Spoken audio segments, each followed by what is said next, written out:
And if you'd like to keep up with our events, you can always follow us on Instagram. That's where we're most active. We also just wanted to show, I think our next slide shows some students. I'm sorry, guys. Oh, no worries. We want to showcase some students that use service animals in our organization.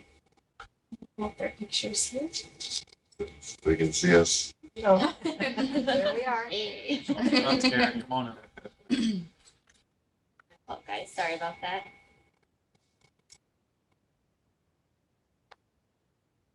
But we do have service dogs on campus, other students. We had Cody, who was one of our programming directors. He's here. That's his dog Tuesday. He gets around campus. Cody actually right now has an injury. He hurt his femur. So Tuesday's especially coming in handy for him on campus and getting around. He actually attended your event the other day. The ASL social. Yeah, so he gets out and about. He kind of picks and chooses right now, but Tuesday's his long side. And then we have Bella and her dog Blaine. I see them around on campus all the time. So she's a big part of her life, and she's a big part of our campus life and being around. So I like to see them both. And yeah, so that's how we kind of see service dogs in our community. And also see some dogs around here that are probably around campus that I don't get to see often. So it's always good to introduce. Great. Well, thank you all. If you have any questions for us after the event, please feel free to come up. We're expanding our network, so if you'd ever like to partner with us on an event in the future, we're more than happy to talk about that. Thank you. Hello, I'm Sarah. I'm one of the student veterans here. I work at the Potts Women Veterans Center. I'm also vice president of the Women Veterans Club and then vice president of communications and marketing for the Student Veterans Association. So about some of our ASU military affiliated clubs, our Women Veterans Club is designed for women veterans and any women who are military affiliated. Men are allowed to join too. We have had men in the club before. But we're really focusing on creating a community for women to bond personal and professional growth. Women in the military and affiliated with it is really small, so it's a great community to have. We have monthly meetings and events for the most part. We are having an event next weekend if you are interested at the Rancho Milagro Ranch, and that will be a horse equine therapy. So if you're interested, let me know. For the SVA, Student Veterans Association, we are an official chapter of the Student Veterans of America. We do work to have camaraderie, professional, personal development events, resume workshops. We do have a social also next weekend if you're interested in attending. We do have monthly meetings and events, and then we do aim to send students to the national conference every year. Last year's was in Orlando, and we don't know where this one's at. Yeah, I think it might be Nashville. So if you do want to join the SVA, a lot of great opportunities. And then we also have the Student Veterans Organization, primarily out in West, and that includes all military connected learners, including online and patriots as well, focusing on community camaraderie and caring, and then creating a veteran-ready society. Always focusing on personal and professional growth as well. That kind of goes across the board, but awesome clubs that we do have. And again, anybody can join them. And the way you would join them is on Sun Devil Sync.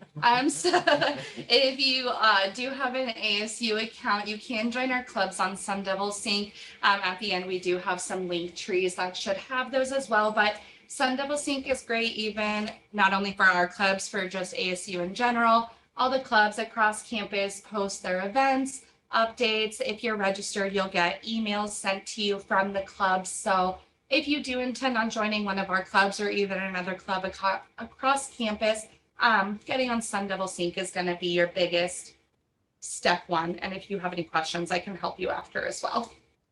That's it for me, I think. Thank you so much. Yeah. Yeah. All right. Thank you, everybody, for coming to our Service Animals Save Lives event. My name is Benno Thomas. I'm a project coordinator here at PTVC. I was asked to come up and speak a little bit about mental health. And of course, mental health is one of those topics, right, that not just for military connected learners, for college students, for Americans is a topic that we could spend the entirety of our session today on, right? What I'm hoping to do is kind of start way up high, zoomed out, and kind of slowly focus our way into what we're talking about today, which is, of course, the benefits and support that can be provided by having a service animal. Something that I think is worth mentioning, right, is that I bring my own bias to this conversation. I'm a military veteran. I did 8 years active duty in the Marines. I had what I call a loud career, and I suffer from PTS as well as a couple of other injuries that you guys can't necessarily see. And mental health is something that's very personally important to me. And since coming on to work here at PTVC, of course, I've had the opportunity to speak with plenty of military connected learners about their own struggles with mental health. And really something that I wanted to start out with is how hard it is specifically for our community to accept and acknowledge their own struggles. So many of us leave the military with that never say die, mission accomplishments at all costs attitude. And while that can be very beneficial in certain settings, it can also be pretty toxic in others. And just accepting and acknowledging that there are certain struggles that either historically excluded folks, certain protected classes, and of course, military veterans bring to the table when we're talking about education and conversations around this kind of higher education space. Just realizing that it's hard for those folks to accept that they're a little bit different than their peers. It's harder for them to ask for help. I think is a great place to kind of approach those conversations and interactions. So let's zoom all the way out. Like I said earlier, I want to talk about identifying mental illness and kind of how that works in America, right?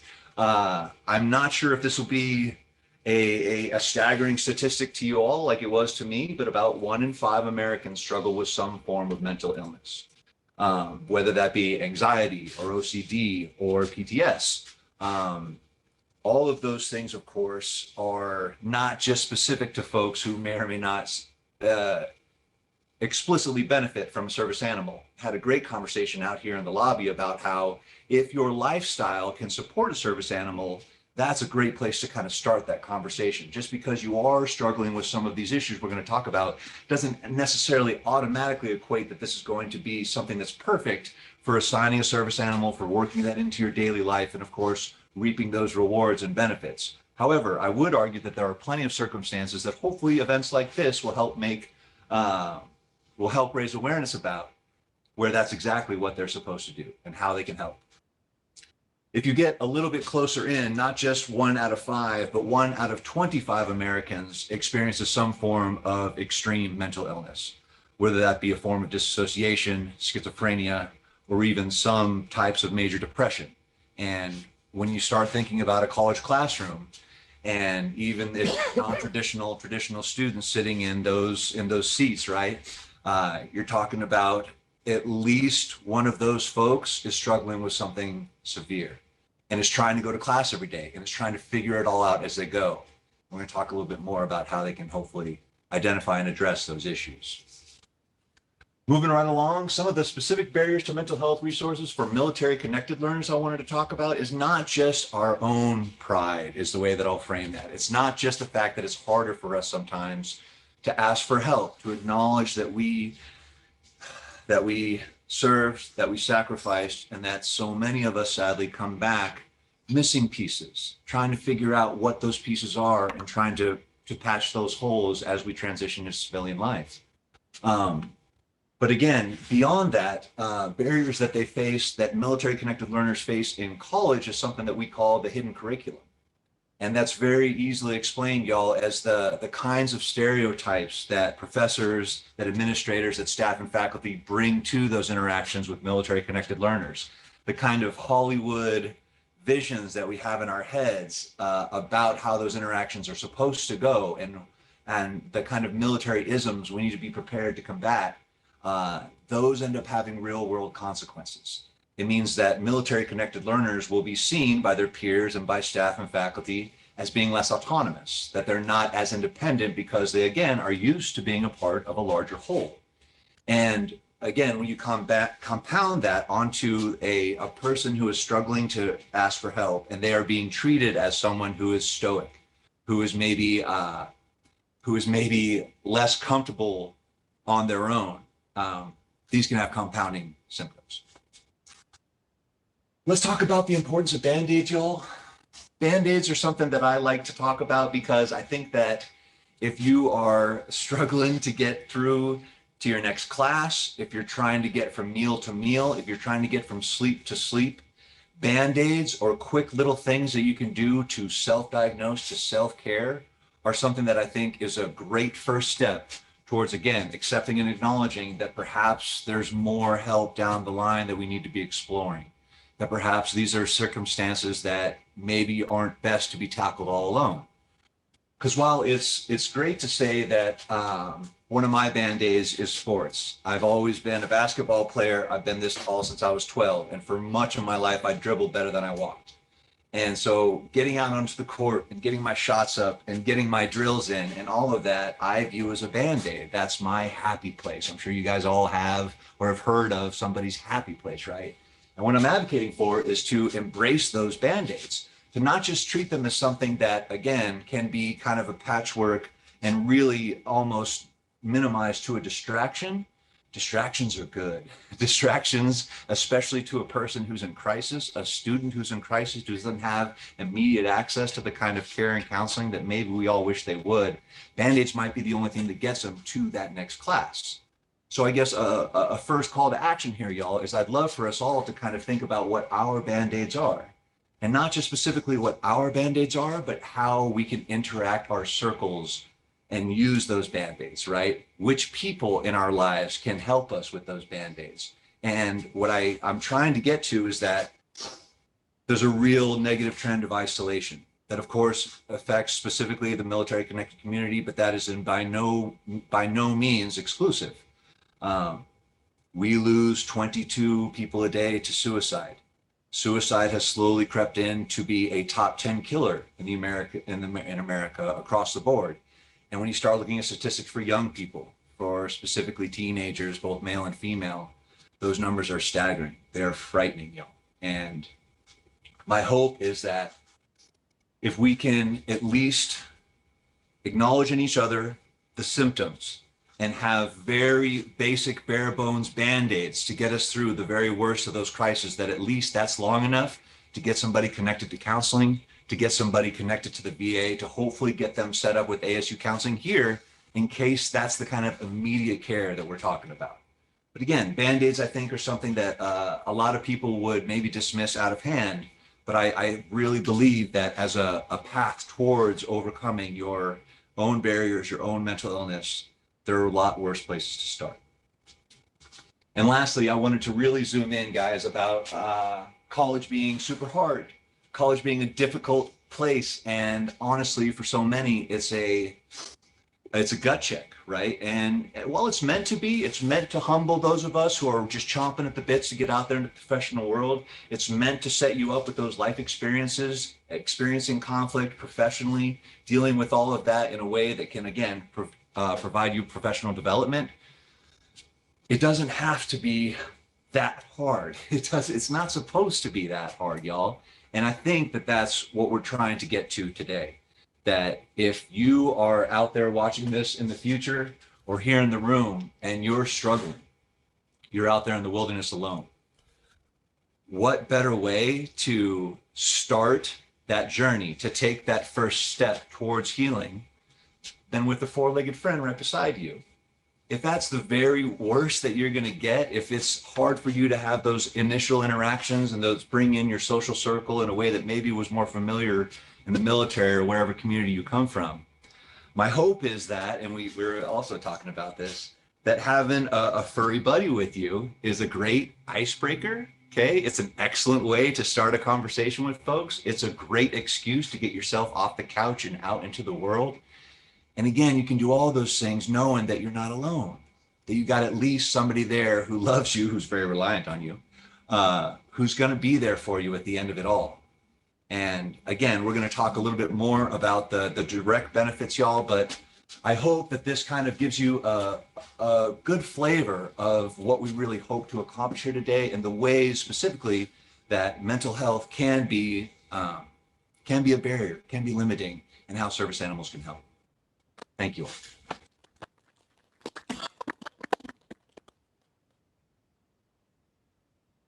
Oh, and then on this last slide, here are some resources for all of us at ASU.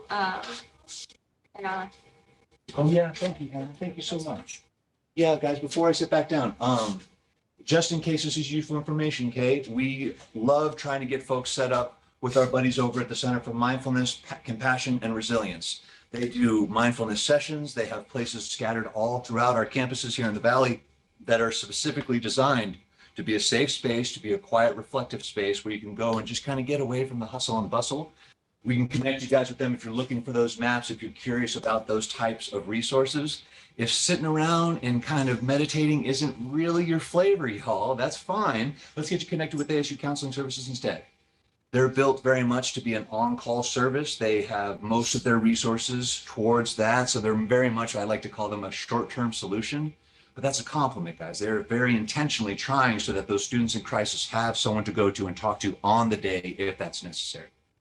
And then lastly, of course, PTBC has connections with all types of veteran service organizations out in the Bill. Some of us are joining here today. But some of our favorites, some of the ones that I think are a good aggregate and do a great job of kind of compiling resources are the Arizona Department of Veteran Services. The city of Tempe has their Care 17, which does all types of great things. And of course, you do not have to be a Tempe resident to take advantage of those programs. And then we also partner with Survivors of War. We've got a volunteer chaplain here who, as his main job, right, runs his nonprofit, Survivors of War. They do all kinds of fun things to include jiu-jitsu. They have classes and counseling. He is a pastor by trade. So if there are spiritual needs that need to be met out of the community, we can connect to those resources as well. Thank you for that, man. Thanks. all right, now the fun stuff, you guys. Hi, everyone. My name is Hannah. I'm a senior here at ASU Online, and I'm a sports business major with a minor in communications. I'm one of the co-coordinators for this event, so thank you all for being here. Thank you, everybody online and at home. But yeah, I just wanted to throw in some fun trivia and give out some swag. So the way this is going to work is if you get my attention, you get picked first, okay? And I get to throw things at you. I'm just kidding. But all right. First question, what NFL team did Pat Tillman play for? Cardinals. Yes. What Yeah. size shirt are you, sir? Large. Large? So extra question, who did he play for before the Cardinals? Sonia? ASU, yeah. He doesn't send that. Good question. I was like, wait, that's A little fun fact about Pat Tillman. So when he played football, so he was smaller than most NFL players. But one of the amazing things about Pat was his drive and his passion to play. And even though they told him you're too small, you're not fast, you're not, too slow, he proved them wrong. So that's one of the amazing things about our namesake. Better have gotten that right. All right, question number 2. And Sonia, I'll get you your shirt. Sparky the Sun Devil was created by Bert Anthony, who was a former employee of Warner Brothers, Pixar, Cartoon Network, or Disney. I don't think I'm allowed to. Can I answer? No, you know it. Anyone? Even if you guess. I don't want the shirt. Disney. Disney, yes. Disney. And little fun fact, so he was actually let go of Disney, and so that's why he modeled it after Walt Disney, because he saw him in that image. So it's kind of like a love hate. I love that little fact. Which famous comedian attended ASU? Jimmy Kimmel, David Spade, Steve Allen, or all the above? Any guesses? You already guessed. How about you, Em? You want to guess? All of them? Yes. It is all of them. They're all ASU alumni. Oh, no. That's the next question. My bad. All of them are ASU alumni. So for this question, I want you to pick which bag do you want. Big winner. It's usually all Next question is, what was ASU's official mascot before the Sun Devil? So I guess Ow. wrong. Bulldog. Like, Yes, Bulldog. Technically, it's both. It is both, but the one before Sun Devil was Bulldog, and before Bulldog, it was the owl. That's the you're right. What size shirt? For both of them. large. Large? Large. Thank you. Right. First. Who's happy? I'm happy.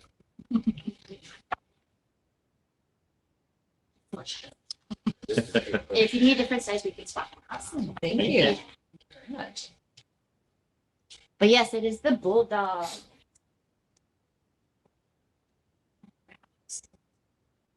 So I'm going to pass the mic over to our main speaker for today.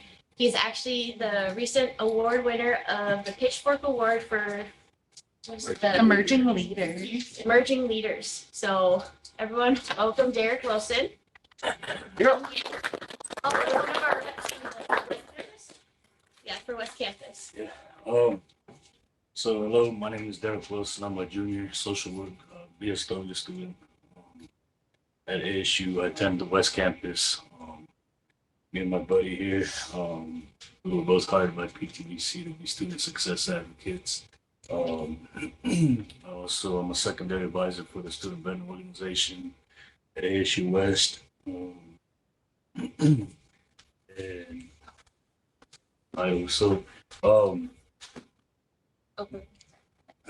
so I'm a retired U.S. Air Force veteran, as you can see.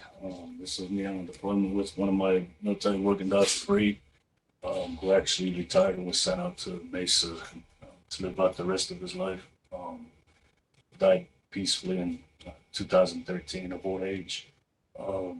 This is Loki here. He was nominated to be a pet ambassador for the ASU CISA program, the College of Integrated Sciences and Arts. If you have a pet, I highly recommend.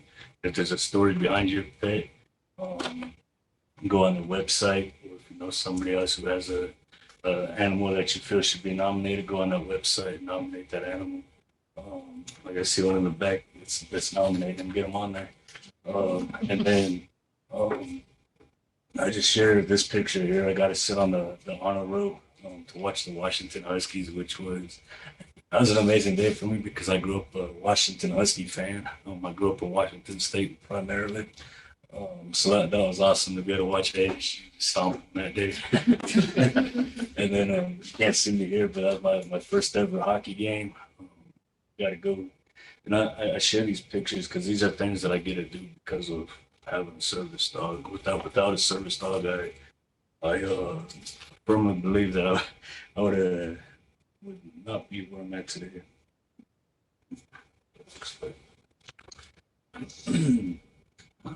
I guess, and this is Loki. I'm sorry, I forgot to introduce the star of the show. My service dog. He's 3 years old now. He's a Belgian Malinois. And of course, he's a very non-traditional service dog breed, but it works for me because of my experience in the military.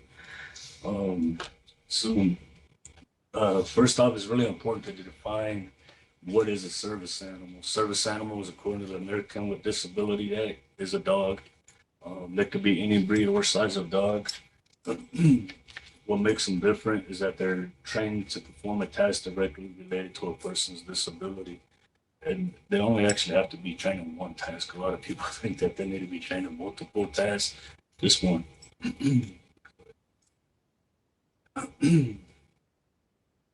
Okay, so before I start here, I just want you guys to look at the picture and just think to yourself as I'm going through this short lecture today.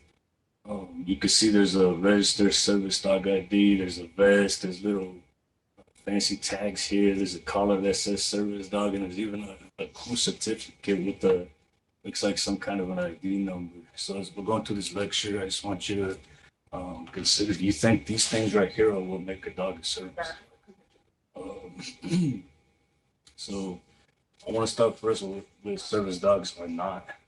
They're not required to go to be certified or go to a professional training program. Loki here has been 100% self-trained by me. My service dog prior, I went through Soldier's Best Friend out in Peoria. They helped me train my first service dog. I decided not to go back to a program with Loki because I got him right around the same time as COVID. He's a COVID puppy.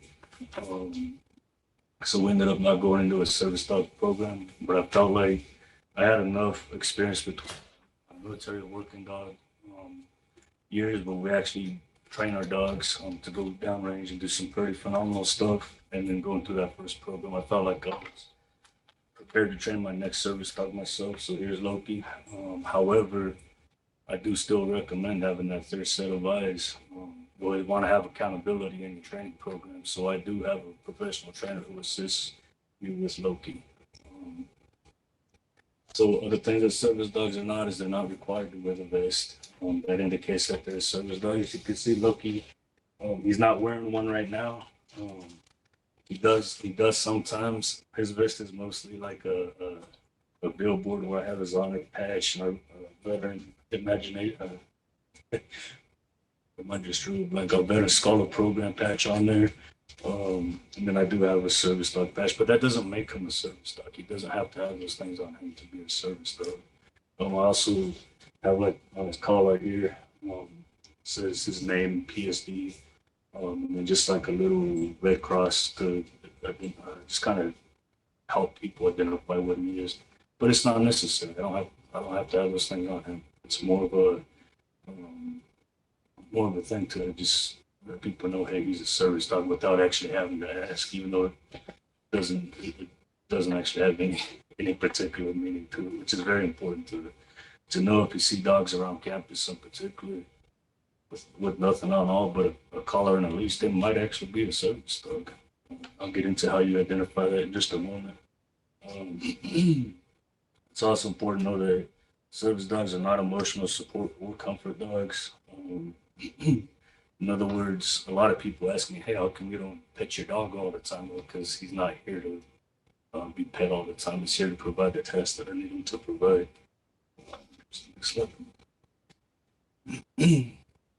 So this is the American Department of Justice logo. They're the ones who monitor the ADA information line. If anybody ever has any complaints, anything where they feel like their rights have been violated, you could reach out to the ADA information line. There's a phone number here.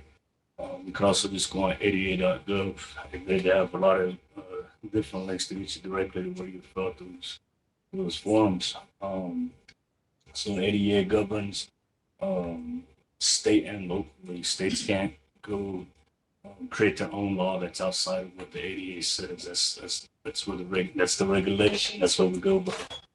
A lot of the information I'm going to share with you today comes directly from American with this.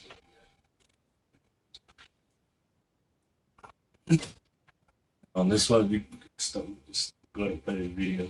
I love this dog. Monkey.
Well, can you do all that?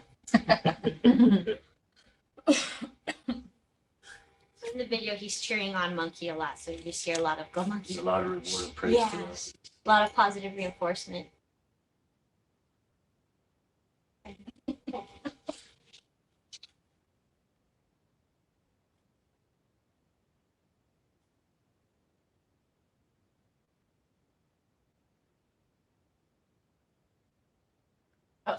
That's awesome.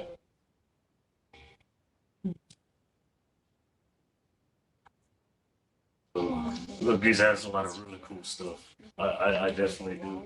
But one thing that's very important to understand is that this is not a service dog. Just because he does all those tricks doesn't make him a service dog.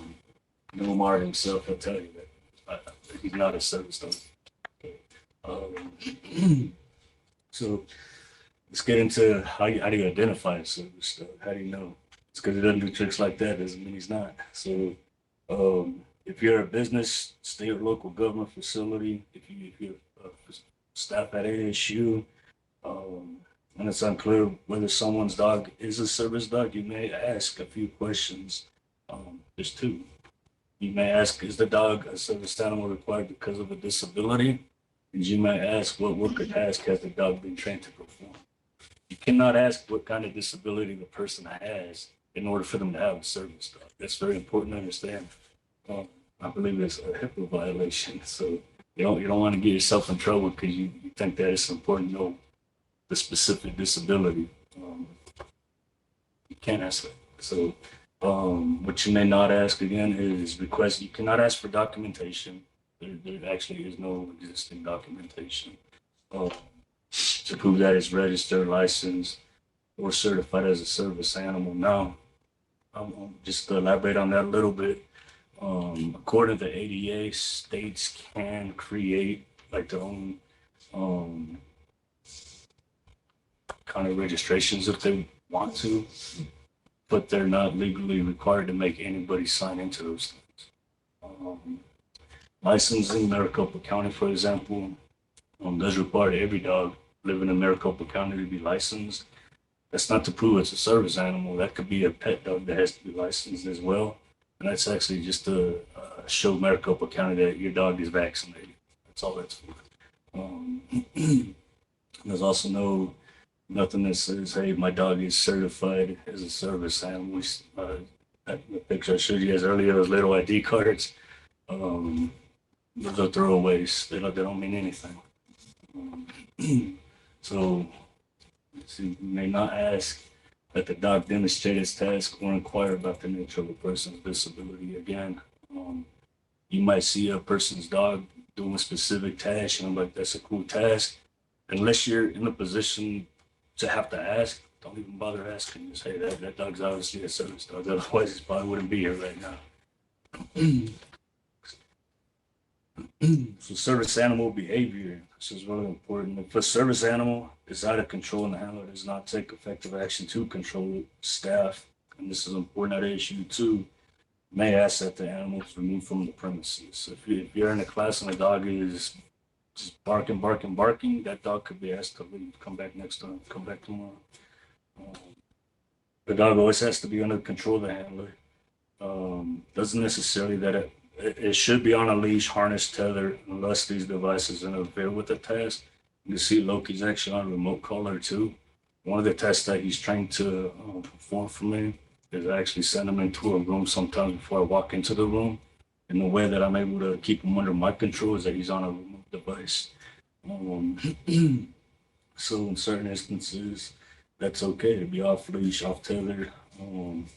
But the dog should still be well versed and trained in vocal commands, voice commands, some kind of signal or other effective means like my remote collar. The dog should not be allowed to bark repeatedly. The dog should not be aggressive. A lot of people see my dog and think he's aggressive because his ears are always sticking up. That's just the breed trait. That don't mean he's aggressive. Okay. Another thing, if a dog barks just one time, oof, it's probably you're learning to handle that there's somebody nearby. That's not a sign of aggression. Aggression is when a dog is actively lunging towards somebody or trying to maybe act like they're gonna bite somebody or just you'll know when a dog is being aggressive. It's just ear sticking up isn't always the telling sign of it. Dog should also be housebroken. I could actually go 12 hours without having to take Loki out for a bathroom break. He's trained to go outside 3 times a day. That's it. So he'll go outside morning, afternoon, and night. And any other time we're outside, I obviously give him the opportunity to relieve himself. I'll explain a little bit later on why this is important too. So some examples of tasks. Person who uses a wheelchair may have a dog that's trained to retrieve objects for them. If they drop something, the dog will help pick it up. Person with depression may have a dog that's trained to perform a task to remind them to take their medications. Person with PTSD may have a dog that's trained to lick their hand. You guys might have saw earlier, he jumped up and started licking me in the face to alert them of an oncoming panic attack. A person who has epilepsy may have a dog that is trained to detect the onset of a seizure and then help the person remain safe during the seizure. There's actually a Loki done our Veterans Ball last year. He does this often. A lot of people that see us, they'll always see him like his butt's up here. He's just sitting next to me looking that way. That's actually a train test that we call it check 6, where he's watching my back for me. So I know if somebody's coming up, approaching, that's a test. So where can service animals go? This is important, guys. There is some places that they can't go. So when can a service animal be excluded? The ADA does not require covered entities to modify their policies, practices, or procedures if it will fundamentally alter the nature of the goods, services, programs, or activities provided to the public. Nor does it overrule legitimate safety requirements if admitting service animals will fundamentally alter the nature of a service program. Service animals may be prohibited. In addition, if a particular service animal is out of control and the handler does not take effective action to control it, or if it is not housebroken, that animal may be excluded. Now, that's directly from the American with Disability Act. So you guys know I didn't write that myself. It's straight out of the regulations. So where can they go? Well, a service animal could go just about anywhere that a human being can go.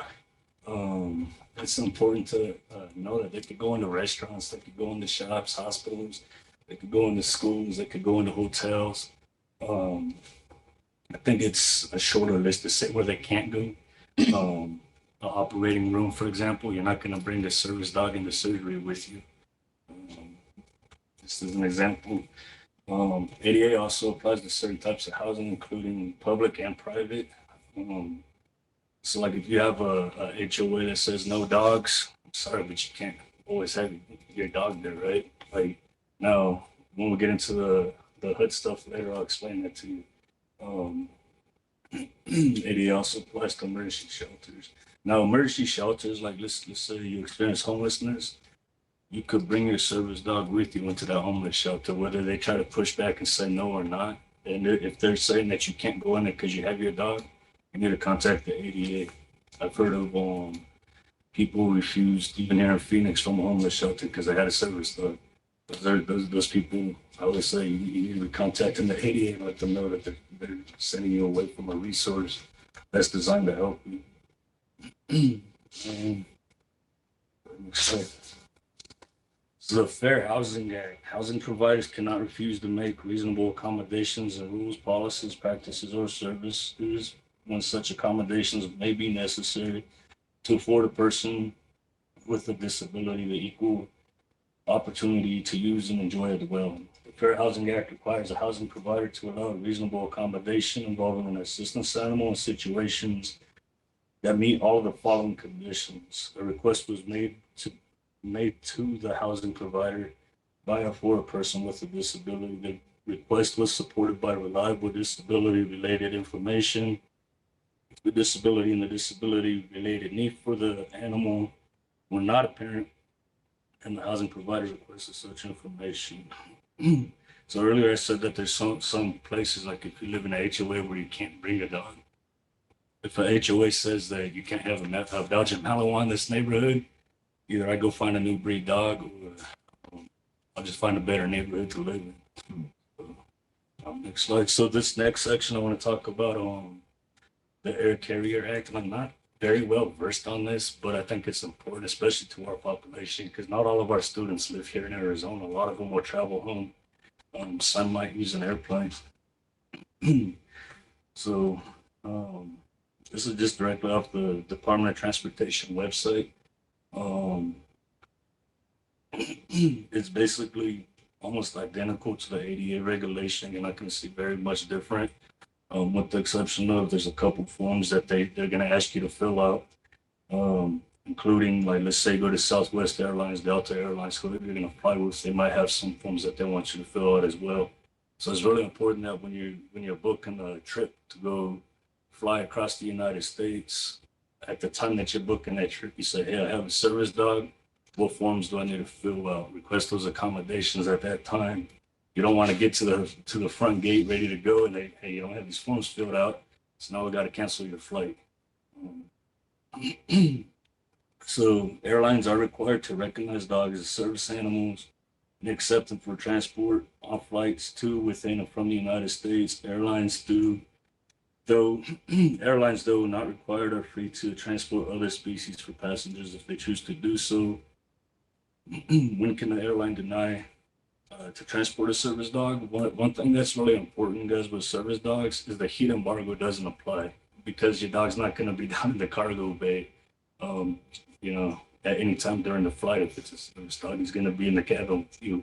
So if an airliner says, hey, heat embargo is in effect, okay, that's cool. He's not going to be in the cargo bay. He's going to be up there with me and make sure, stand your ground on that. I've heard of people who the airline has tried to separate them from their dog throughout the duration of the flight. That's a no-go. It's not only illegal, but how's that service going to do with the dog if he's down in the cargo bay? So heat embargo, terrible excuse. If they try to use it, contact the ADA. So airlines are permitted, though, to deny transport to a service dog if it violates safety requirements, if it's too large or heavy to be accommodated in the cabin. Sometimes you just kind of have to ask for a different seat. Like, hey, I got this 150-pound Carne Corso trained up to be my service dog. It's probably not going to work too well if you're in a seat where your knees are touching the seat in front of you, right? So just ask if you could to be relocated, or in some cases you could, hey, I need that seat next to me too for my dog. So if the dog possesses direct threat to the health or safety of others, again, like I said, I'm not very well versed on this. Somebody's allergies are not enough reason to deny your dog to be on the plane. Just because, hey, I'm allergic to dogs, okay, move this person, please, because they're allergic to dogs. Like that's not enough for the airline to be like, hey, got to get your dog off the flight. So it's kind of one of those ones that I question, but just know somebody's allergies are not enough to exclude your dog. So if the dog could cause a significant disruption in the cabin or at the airport gate areas, that's mostly going to be if your dog's, if you're trying to bring it past a dog as a service dog, you want to bring him on a flight where he's being aggressive to everybody. They're going to identify that the moment you get to the airport. They're going to, like we said earlier, service dogs shouldn't be aggressive. I'm sorry, but that's one of the situations where please don't pass your pet as a service dog unless it's trained.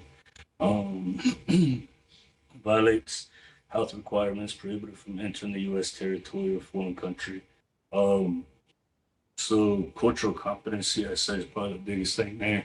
If you're flying into a country where they don't follow ADA regulations, you're gonna need to know that ahead of time, because you might go somewhere like, hey, no dogs. Well, sorry, ADA doesn't apply. So you're gonna have to do that research ahead of time.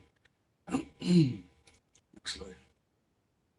So on this one, how do airlines determine whether an animal is a service animal? I could ask you a couple questions. It could ask an individual if the animal is required to accompany the passenger because of a disability, and what work or task the animal has been trained to perform. Looking for physical indicators such as the presence of a harness or vest. Looking to see if the animal is harnessed, leash, or otherwise tethered. Observing the behavior of the animal. Notice some of this sounds contradictory to the ADA, right? That's because these guys get to write their own regulations. That's important to understand. Airlines don't have to 100% go by ADA regulation. So what kind of documentation could they be required to ask?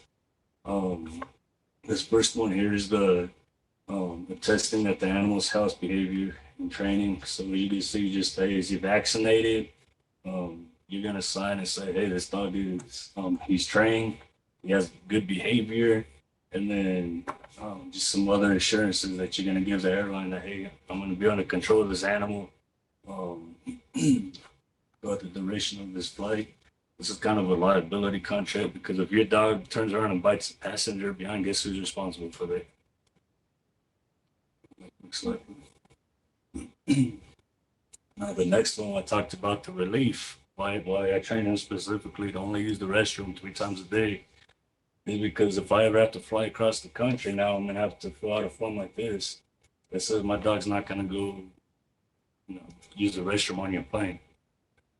So there's a few different things you could do here. One, train the dog to be able to go a long period of time without having to use the restroom. Or 2, and I don't know these methods. If somebody does, please share. But train your dog how to use the toilet, so you can use the toilet on the plane. That's acceptable. But you will have to fill out this form here that says my dog is trained. He's housebroken. So, I didn't find the form on the TSA website, but I also heard that like Delta Airlines, Southwest Airlines in particular, might ask somebody flying on the airlines to go and get a letter signed from a psychiatrist or any other kind of doctor to verify that the dog is a service dog. Again, those guys get to write their own rules, but it's not a TSA law. In that situation, I'd just be the individual airline requesting that information. Veteran Affairs also gets to write their own regulations. They're a little more closely aligned with the American with Disabilities Act. The VA's biggest concern is that they don't want dogs going into certain areas of the hospital because they're doing surgeries, and that really applies to most hospitals. So the ADA will allow service dogs of all breeds inside their health facilities, the vet center, regional offices, and other properties that the VA owns. It mostly be covered through the ADA, but even if it's a contracted organization that has a contract with the Veteran Affairs, they have to follow the Veteran Affairs regulations. So an example of that, throughout there's Ability 360 in downtown Phoenix. They have contracts with the VA. They have to follow not just the ADA regulation, they have to follow the VA regulations as well, which as you can see are very similar anyway. So the dog must be trained to work or perform tasks for a person with a disability. Dogs that perform only emotional support, comfort, or companionship do not qualify as service dogs. Dog must be under control of its owner or another handler at all times. I have gone to the VA a few different times, and the doctors asked me, hey, can your dog stay in the waiting room? I can do that. Don't put up a fight because it's within their regulations. And again, they can't go into like operating rooms or the labs. They'll let the service dog in the lab. I go to the lab once a month. They'll let your dog in the lab as long as it's under control and it's not going to get in the way of the injections or blood drawing procedures that they're doing.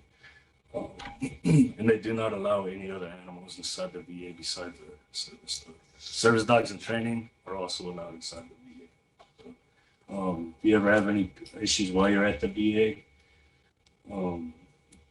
here locally, this is their phone number, 602-222-2774. But you always want to contact the patient advocate first before you contact the ADA. The ADA will ask you if you contacted the patient advocate if you try to just jump straight to them. Because, again, the ADA, the VA gets to write their own regulations. It's another federal entity.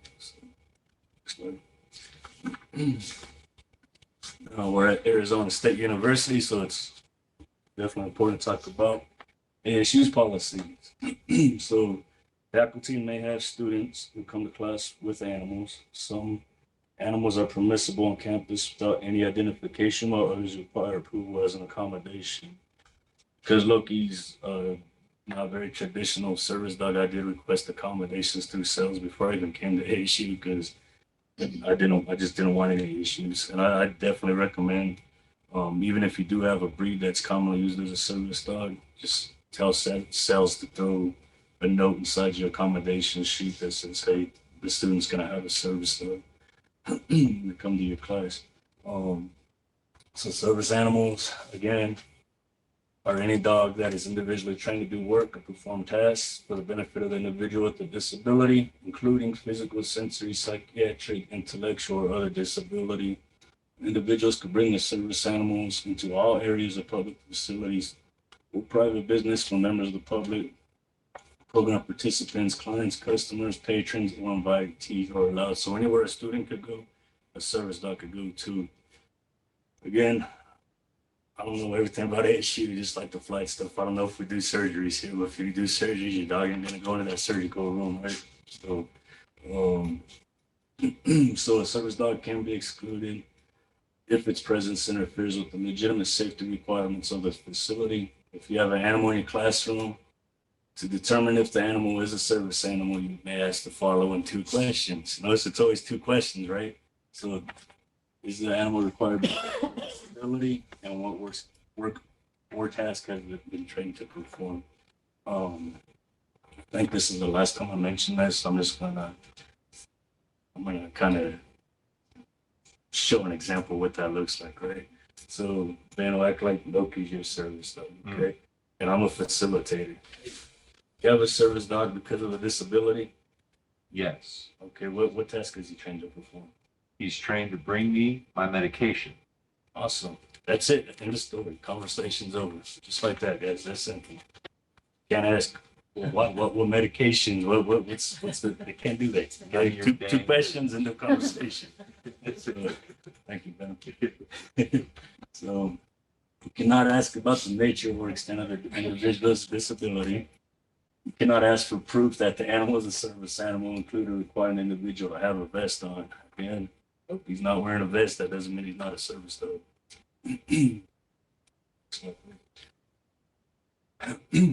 This is another test that Loki is performing. Sometimes we get in those hallways and every single door looks exactly the same to me. So I'll tell Loki, I'll cut him off leash and hey, find the classroom.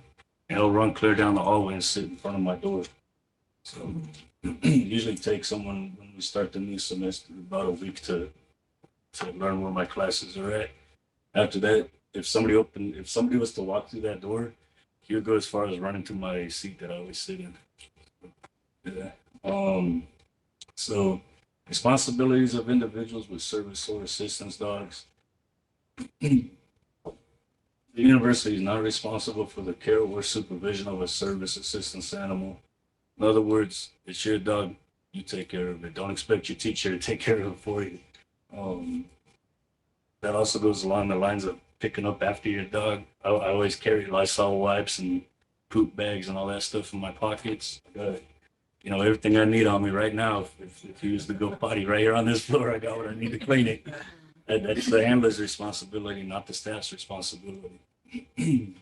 So individuals with disabilities are responsible for control of the service assistance animals at all times and must comply with all applicable laws, regulations, including the big one, vaccinations. Your dog needs to be vaccinated. Licensure, you can prove it by registering with Maricopa that, hey, this dog has his rabies vaccine. He has his other vaccines as well. Service dog should always be on a leash, as you seen earlier. If he's ever off a leash, you still need to be able to control it through voice or some other kind of device. So let's see if I'm missing anything on there. If service or assistance animal is not tethered, it must be otherwise under the individual's control, whether by voice signal or other techniques. This is inside the student service manual that all ASU staff has. So exclusions from campus. University may exclude a service or assistance animal from campus if its behavior poses a direct threat to the health or safety of others that cannot be eliminated or reduced to an acceptable level by reasonable modification. If your dog is barking in class, you ask it to quiet, it continues to bark, and now it's interfering with the teacher's ability to give a lecture, and people can't hear anything because all they hear is a dog barking. You could be excluded from that class. Get your dog out of here. Like, don't argue. Go home and train your dog to quiet on command, might have to work on that just a little bit, come back the next day. But don't argue, just kind of get up and go. Furthermore, the university may ask an individual with a disability to remove a service or assistance animal from campus if the individual is not exercising proper care or supervision of the animal. The animal is out of control and the individual is not or cannot take effective action to control it, or if the animal is not housebroken. I have everything I need, but if he's defecating in here, you guys can say, get your dog out of here, don't bring him back, because every time he comes in here, he's pooping on my carpet. Head cams are happening. So, so what about the other animals? We do have dorms, right? We got ASU residential housing. Animals other than service animals are typically not allowed in university classrooms. It has to be a service animal to be coming in class. If a student is approved for an animal, which would be an accommodation, faculty will be notified through a letter from sales. That's why earlier I said, hey, let sales know you got a service dog, because they're going to send the instructor a letter anyway. So just help them out a little bit. If there's an animal in your classroom, you ask the student 2 questions listed above and determine the animal is not a service animal. You have not received notice from student accessibility regarding the student being approved to have the animal in the classroom. You may ask for the animal to be removed from the class before the student is allowed to return. If you have any questions about service animals in classroom, please contact sales. Here's their local number, 480-965-1234. My dog is an ASU fan too, for the record. So assistance animals in university housing. Students seeking permission to have an assistance animal that's not a service animal in their university residence are required to register with sales. This is even if they're not disabled. They need to let sales know, and I think sales is going to let the housing know, hey, this person is going to have, because it's an accommodation, this person's going to have an animal inside housing. So no, there's nothing that says otherwise. It just says contact sales. So assistance animals could be any animal that provides emotional support to alleviate one or more identified symptoms or effects of a person's disability. So you keep on seeing a lot of this stuff is just the same, right? It's all ADA regulation. Even the university uses it. So I think one of the most important things on this slide here is Arizona State University, in consultation with the resident and other parties as appropriate, may consider the criteria below in determining whether the presence of an animal is reasonable in the making of housing assignments for individuals with assistance animals.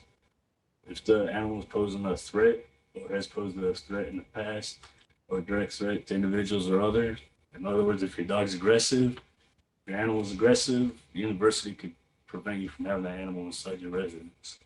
Whether the animal causes or has caused damage to housing beyond reasonable wear and tear. In other words, if your dog's chewing walls or door handles or just destroying the place, your dog's gonna have to go. I'm gonna go ahead and go as far as say that includes houses. If a dog is gnawing on the side of a desk, gonna have to go. It's damaging the classroom. So whether the size of the animal is too large for available assigned housing space, I think that's mostly in the dorms. You guys, some of the dorms you have a dorm, somebody living with you. If your dog is taking up all the space and your roommate doesn't have any, because you and your dog are taking up the whole thing, they could ask the dog to be removed. And then whether animal's presence would unreasonably interfere with another resident's ability to enjoy the housing opportunity. Just has to be switched to a different room. They're not going to tell you you can't have your dog because somebody has allergies, but I mean, come on, let's be courteous to our neighbor, right? If you know they have allergies to dogs, see if you can move. So, whether the animal's presence otherwise violates individuals' rights to peace and quiet enjoyment, whether the animal is housebroken or unable to live with others in a reasonable manner. Next slide. Now I want to talk about, there's actually some different types of assistance animals. You got service dogs, therapy dogs, and emotional support dogs. So starting with the service dogs, Service dogs have ADA protections to allow the animals in the public spaces. The dog needs to be able to tolerate a variety of experiences, environments, and people. The dog may live with their owners even if there's a no pets policy in place. The dog is specifically trained to assist one person. I'm gonna back up just a little bit on there. Has anybody heard the term COVID puppy before? These are puppies born during the pandemic. A lot of times, a dog that was born during that pandemic is gonna have issues going out and socializing with people. Probably mostly because that first year, all of us were isolating and staying away and keeping our distances. So a lot of COVID puppies, bringing them back into places when they miss their first year, which is a very critical socialization period, is often difficult. The most important thing is your dog still working, even while showing like nervousness and stuff in these environments? That's the most important thing. Is he still doing what he's task trained to do? Or is he just blatantly ignoring it because the environment's like way too much for it? So therapy dogs. The dog needs to be able to tolerate a variety of experiences, environments, and peoples, and the dog can provide emotional support for many people. We see, we have therapy dog exhibits all the time here on campus. But the ADA does not give public access protections for those therapy dogs. It's generally like if we have like a ASU exhibit here, bringing like Solely and some of the other service dogs that we all know, therapy dogs, excuse me, that we all know, ASU is going to regulate, where this dog could go, what it's doing, and then the dog is actually supposed to leave campus as soon as that exhibit's over. So therapy dogs, they're not protected by housing. They can't live with you when there's a no pets policy in place just because they're a therapy dog. A lot of therapy dogs, they'll actually stay at a kennel facility even because of it. If I had a therapy dog, I would definitely not live in a no pets place because I would want my dog with me all the time anyway. The primary function of a therapy dog is not to provide emotional support to companionship. I know it gets kind of confusing, because that's kind of what they're doing, but that's not their primary function. So, and the therapy dog is not specifically trained to assist just one person. They're trying to assist a group of people. So, emotional support dogs. They live with the owners even if there is otherwise a no pets policy in place. Their primary function of emotional support dog is to provide emotional support through companionship. And they're not limited to canines. You could have emotional support animals such as horses, or any other kind of animal, birds, snakes, whatever, right? As long as it's providing some kind of emotional support to you, qualifies under the ADA, we consider emotional support animal. Some of the things we need to remember here is that there's no public access protections. And these dogs, they do not have support animals. I keep saying dogs, but support animals do not need to be able to tolerate a wide variety of environments. A lot of times they're kind of in their environment. That's usually really still like a snake. Hopefully he's not going all over the place. He's confined to the snake. So support animals are usually not trained to assist just one person. Like I mentioned, Malago, she invites many people out to engage with her horses. The support animals do not typically can't provide emotional support covered to many people. Confused there. Next slide. I think that was supposed to be a check there. So any questions? I think I got it all right. And this QR code is to the ADA regulation website. So if you guys want This, to. this is my source of information. I promise I didn't make any of this stuff up. So if you want to know what the information is, it's American with Disability Act, service animals. If you look for it on Google, you can just scan the QR code there. Thank you.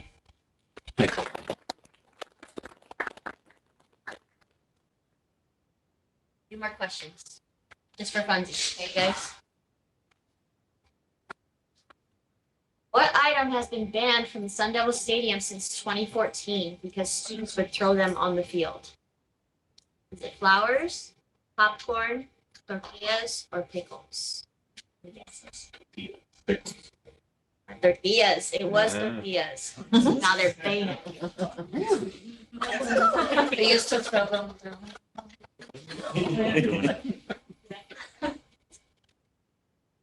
Very Okay.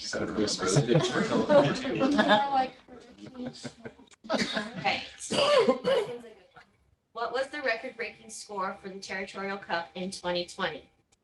Just so you know, there was a billboard going from Tucson to Phoenix. You could see the score. So if you were looking, is it ASU 56, U of A 70, ASU 52, U of A 30, ASU 56, U of A 7, or ASU 70, U of A 7?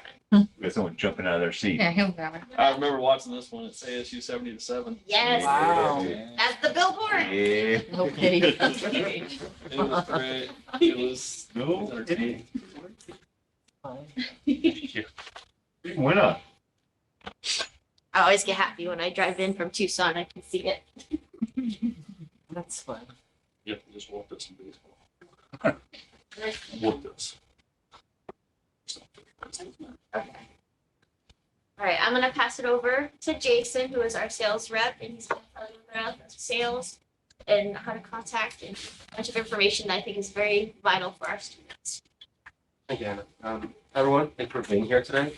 My name is Jason Garcia. I work for Student Learning Services, which from here on out, I'm just going to say sales, just easier.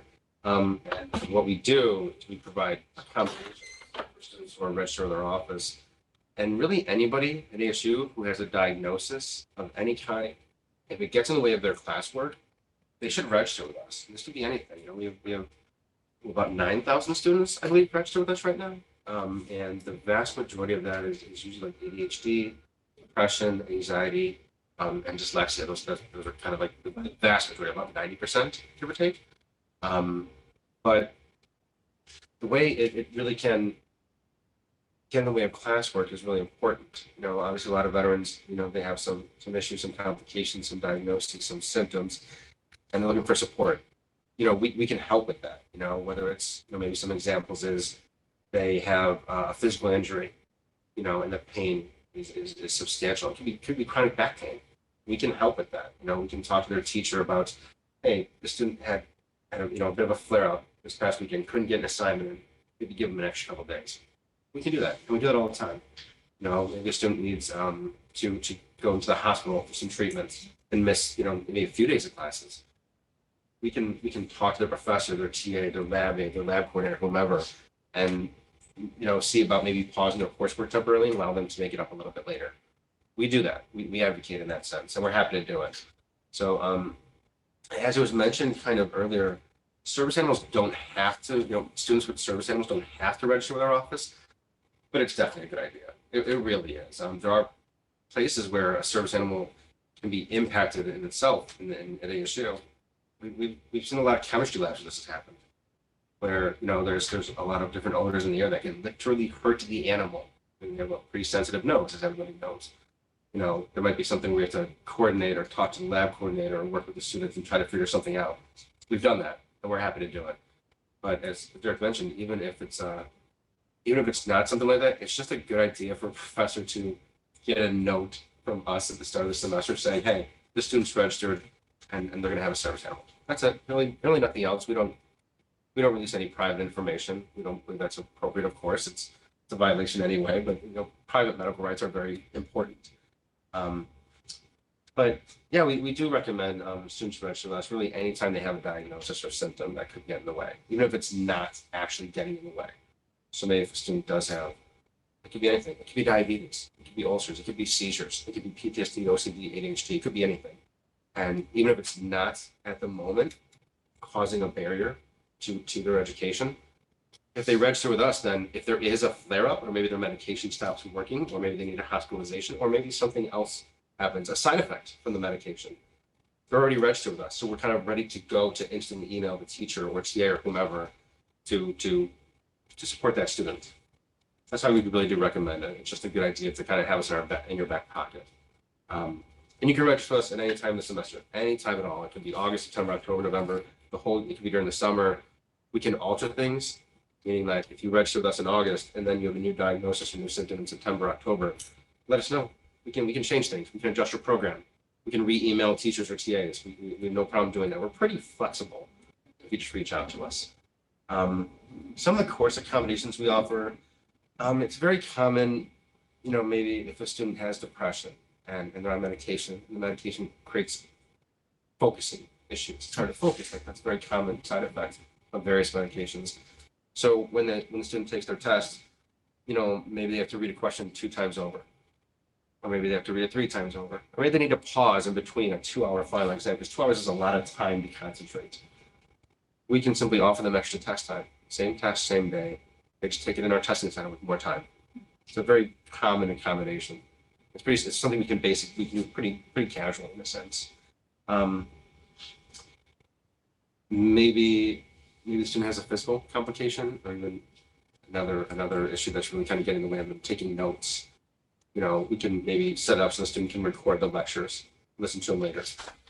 There's actually a good program we use that we can offer for free that records the lectures and takes a transcript of the lecture. And it's really, really accurate. It's pretty amazing.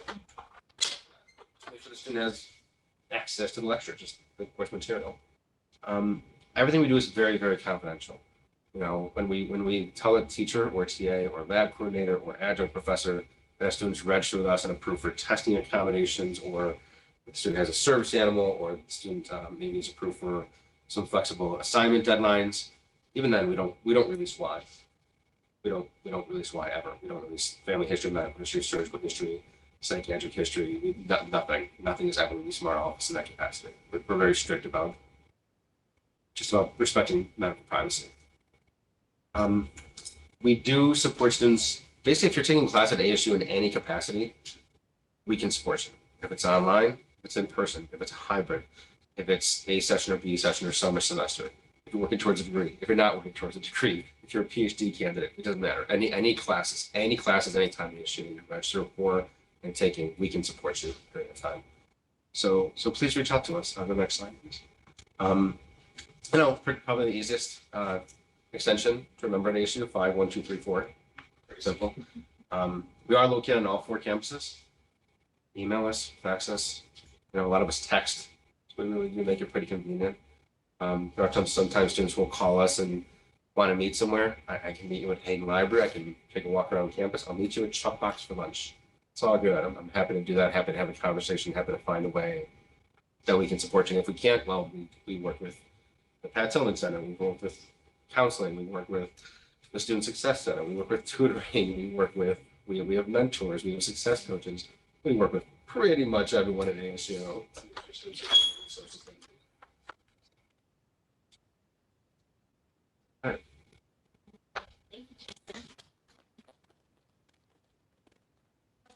PBC, we are affiliated with a bunch of wonderful organizations, and we are so lucky that we have a rep from Rancho Milagro. Would you like to share? Sure. Okay.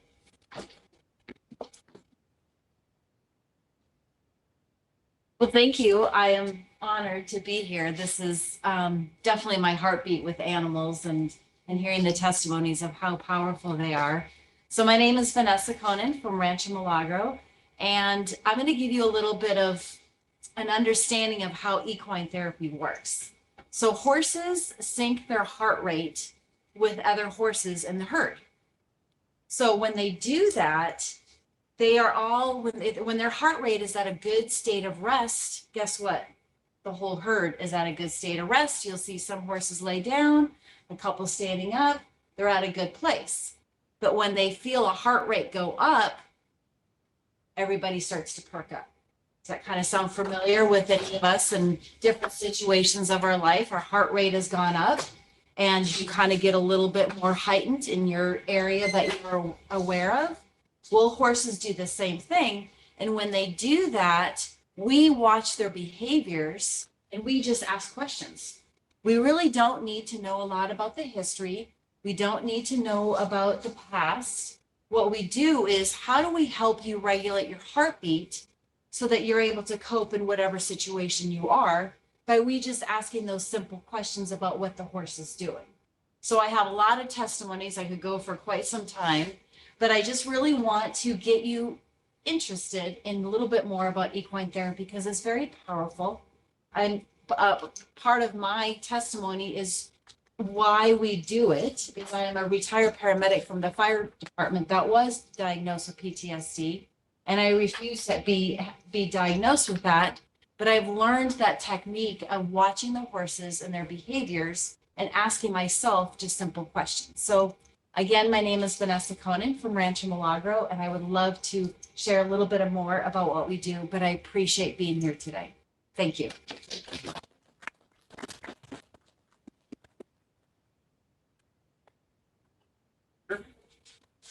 So this is our link tree, y'all. You are able to scan our QR code. That's going to take you to a whole list of websites, okay? It's going to connect you to our student-centered clubs that Sarah talked about earlier. It's going to connect you to the advocacy team here at PTVC, as well as the SEO team in case you have any kinds of GI Bill issues, right? It's also going to walk you through plenty of our other programs here to include our ASU Sun Devil Fit Vets and our Veteran Scholar program and a bunch of other programming that PTVC provides for our community here that again is welcome to all. There are some things that are admittedly set aside for our student veterans because of them being a protected class. However, for instance, so many of our clubs are welcome to all hands, and we highly encourage folks from all walks of life, creeds and colors to get involved so that, like we were talking about earlier, that first military interaction you have isn't quite as awkward. You can get into those social circles pretty easily. Let's do the next slide. There's some more QR codes for us up there. Yeah, oh, it's just the SVA up top, Student Veterans Organization on the bottom, and sales right in the middle. 21st century, y'all. QR codes. They're We'll make everywhere. sure you guys get these resources sent to you, so don't worry if you don't want to scan them right now. We'll make sure you get them. A couple of more resources that we wanted to make sure everybody knew about, okay? We talked about Band-Aids. We talked about the importance of community. We talked about not going it alone. And both of these are fantastic programs, I think, that are consistently available to our community. The Veterans Writing Circle admittedly has come and gone in years past. We've got someone over there at UASP, the University Academic Success Programs, who has stood this up, and now they're meeting every first and third Tuesday for folks who are interested in creative writing or are interested in using writing as a form of therapy. And then every Thursday here, right here at PTVC, we do an online support program we call Veteran Support Circle. Basically, during the quarantine portion of the pandemic, we PTVC wanted to make sure our community understood that we were still there for them, that they still had a home here, and that we wanted to be able to support them even from so far away all around the world. We got such a good response. We've been doing it ever since.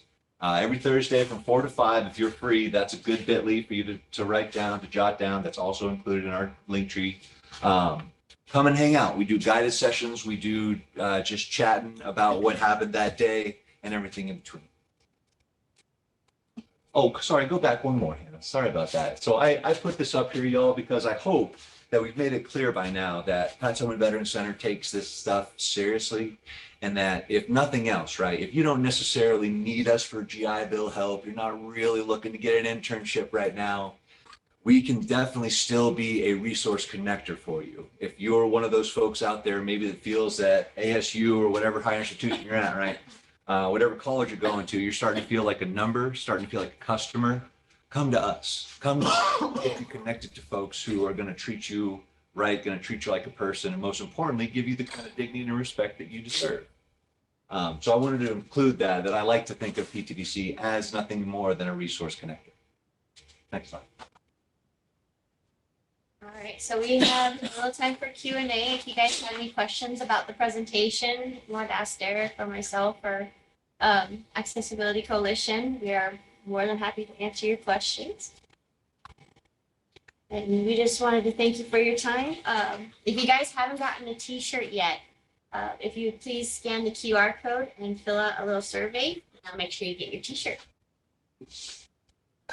But thank you so much for your time. And yeah, if you have questions, please feel free to come up and ask. And We really, Hannah, yeah, we still have food outside. Oh, we did. you move your, no, you move your name thing up there so we can scan. It's the view.